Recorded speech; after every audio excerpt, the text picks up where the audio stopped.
लगाण वर्षारे गुणपुर अंचल बेहाल। आकाशरू थमुनी वर्षा लगी रही लगाण वर्षा चारिआडे पानी आउ पानी। गाँवर रास्ता ठारू चाष जमी पर्यंत वर्षा पानी जमी रहिबारु बढ़ी लोकों चिंता। रायगड़ा जिला गुणपुर ब्लॉक सिरजुली पंचायत अंचल लगाण वर्षार प्रभाव एवं स्पष्ट देखा जाउछि। अंचलर प्राय 60 हेक्टर जमीरे वर्षा पानी भरी रही चाषी माने कहउछन्ति।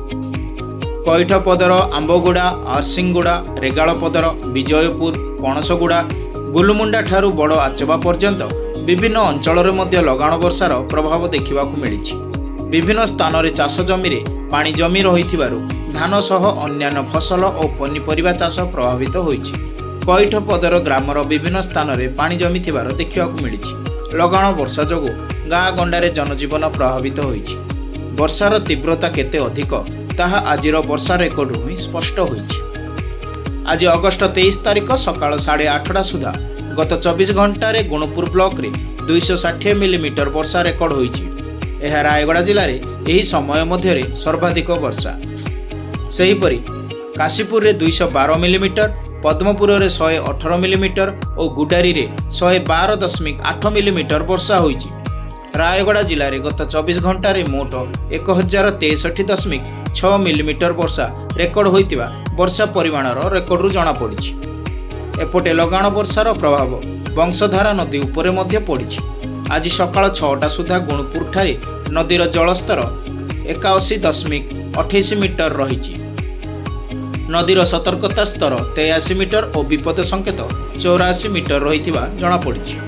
तेबे वर्षा जारी रहिले नदीर जलस्तर आउरी बढ़िबार आशंका रही। तेणु नदीकूलिया अंचल उपरे एबे प्रशासनर अधिक नजर रहिथिबा जଣା पड़िछि। लगाण वर्षारे प्रभावित होइतिबा अंचल रे तुरंत क्षयक्षतिर आकलन करी चाषी को आवश्यक सहायता जोगाई देबाकू दाबी होइछि।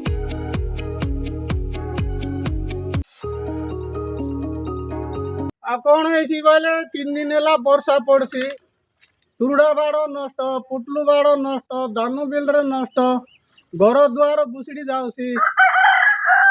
सरकार टिके साहाय्य करता बोले आज्ञा को पंचायत एटा सिरजुड़ी पंचायत आज्ञा।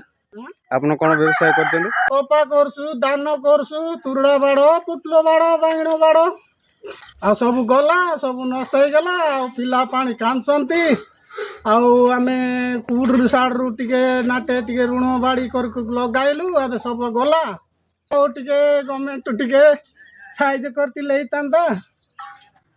कुड़ी देखले जल पानी, कुड़ी देखले पानी आउ वर्षा छाड़ुनी, कुड़ी झाड़ा पानी जाई पारनु।